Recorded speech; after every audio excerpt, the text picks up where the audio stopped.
Vamos para a questão de número 2 desse nosso capítulo 6. O anunciado é o seguinte: a pessoa jurídica ABC Limitada deixou de realizar o pagamento do Imposto sobre Propriedade Predial e Territorial Urbana, IPTU, do imóvel de sua propriedade, onde está localizada a sua sede e é o seu domicílio fiscal. O município ajuiza a ação de execução fiscal, a execução fiscal, e o oficial de justiça não encontra a pessoa jurídica ABC funcionando no local. Atenção, porque pelo que diz o Superior Tribunal de Justiça, o entendimento inclusive é sumulado, súmula número 435, exibe ela para mim aqui, por favor. Esse caso de a pessoa jurídica não ser localizada no endereço que ela apontou como seu domicílio é um caso de ilicitude que justifica o redirecionamento da ação de execução fiscal contra o sócio-gerente. Lembrar, para você responsabilizar o sócio-gerente por débito de uma sociedade, é necessário que o sócio-gerente tenha praticado um dos ilícitos, principalmente aqueles do artigo 135 do Código Tributário Nacional. Só que muitos dizem, o artigo 135 fala em agredir a lei. Por exemplo, se a sociedade não pagou o tributo, então ela agrediu a lei e o sócio-gerente pode ser responsabilizado. Obviamente não é assim. Senão todos os casos cairiam na responsabilidade do sócio-gerente. Afinal de contas, se o fisco está pagando está cobrando, é porque ele entende que não pagou, né? Então, em todos os casos que o fisco cobrasse, ele iria dizer, se há débito, então houve agressão à lei, então vamos cobrar do sócio. E não é assim. Se exige outro tipo de ilicitude, tem que se separar o mero inadimplemento, a empresa pode não pagar porque não tem dinheiro. Isso não justifica cobrar do sócio. Não pagar porque não tem dinheiro é um débito simples, decorrente da atividade empresarial. Não há nada de criminoso nisso daí.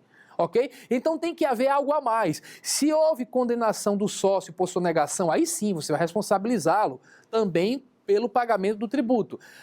Agora, tem que haver outro ilícito. Se a empresa diz, se a sociedade diz que funciona na rua tal, número tal, e o fisco chega lá e não encontra nada, aqueles casos em que até se pergunta, cadê a empresa que estava aqui? Muitos dizem até nunca esteve, ou esteve e não está mais, fechou as portas e não disse ao fisco qual é o novo domicílio, aí sim é um ilícito que justifica o redirecionamento da execução contra o sócio-gerente. O sócio que tem só cotas, sócio cotista que não tem a gerência, ele é um mero investidor. Ok? Por isso que a súmula 435 fala em redirecionamento contra o sócio-gerente. Então aqui, nessa questão, está dito que não foi pago o IPTU, onde está do local que é relativo à sede, que pertence à própria sociedade, é o domicílio fiscal, mas se diz que o oficial de justiça não encontra a pessoa jurídica funcionando naquele local. Então se diz, por tal motivo, a Fazenda Municipal requer a inclusão dos sócios na execução fiscal, não pode ser dos sócios, só daqueles que têm poder de gerência, porque são aqueles que têm poder de gerência que têm o dever de dizer para o fisco qual é exatamente a sede da empresa, certo? Então, foi deferido pelo juiz. João, sócio majoritário que não exerce a gerência, e José, sócio minoritário que exerce a gerência. Isso é uma armadilha, porque muita gente acha que existe alguma correlação entre a quantidade de cotas, a parcela do capital social que pertence a cada sócio e a possibilidade dele ser responsabilizado.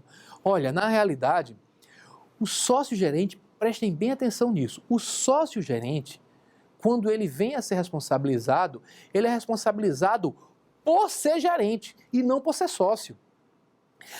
Se, por exemplo, a sociedade, os gerentes dizem, olha, nenhum de nós, os sócios gerentes, digamos assim, nenhum deles tem condições de administrar a sociedade. Eles dizem, olha, eu não tenho prática com relação a isso, vamos fazer algo aqui diferente. Vamos modificar o contrato social e vamos colocar que a administração, a gerência da empresa vai ficar a cargo de uma pessoa que nós vamos contratar de fora. Vamos captar um administrador do mercado, vamos deixar essa história de administrar a empresa, vamos ficar aqui com as nossas cotas e colocar a administração para ser feita por um particular. Esse particular que foi contratado vai responder também, porque a responsabilidade é de quem tem o poder de administrar a sociedade, ok? Então, tendo cota ou não, tendo cota maior ou menor, a questão é que sócio que não exerce a gerência, como está aqui na questão o caso de João, mesmo sendo majoritário, ele não pode ser responsabilizado. José aqui, mesmo sendo minoritário, como exerce a gerência, vai poder ser responsabilizado porque a pessoa jurídica deixou de funcionar no local indicado ao fisco. Então, lembrar dessa história. Então, João não responde. Quem responde é José, mesmo sendo sócio minoritário na situação narrada na questão. Vamos lá. Alternativa A.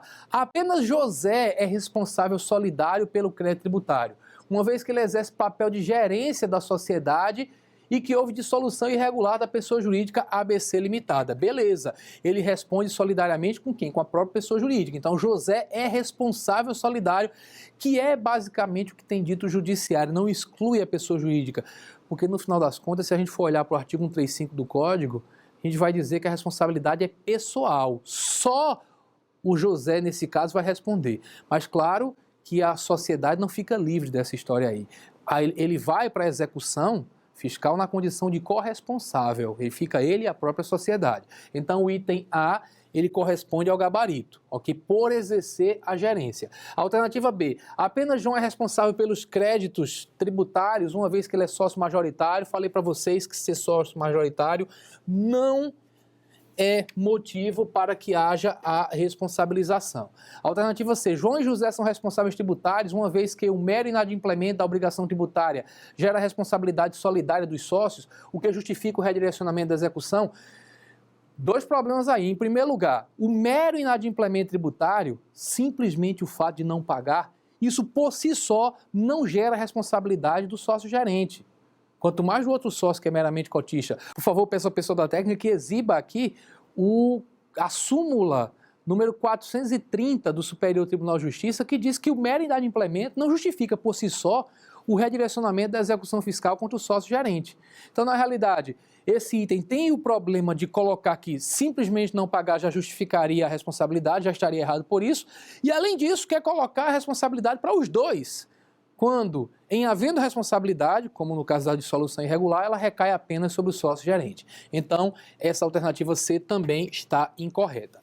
Vamos para a alternativa subsequente, a alternativa D, diz que João e José são responsáveis tributários, uma vez que houve dissolução irregular da sociedade, o que justifica o redirecionamento da execução para os sócios. Falso, porque é só para o sócio gerente, como diz a súmula 435, então só José vai ser responsabilizado, como nós já vimos no item correto. A alternativa é, não há responsabilidade tributária de João e José, uma vez que não houve ato praticado com excesso de poder, infração de lei, contrato social e estatuto. Falso, nós já vimos que essa dissolução irregular, que é presumida pela empresa ter parado de funcionar no local indicado para o fisco, ela justifica o redirecionamento da execução fiscal contra o sócio-gerente ou os sócios-gerentes, se houver, ok? Com isso a gente conclui a análise dessa questão.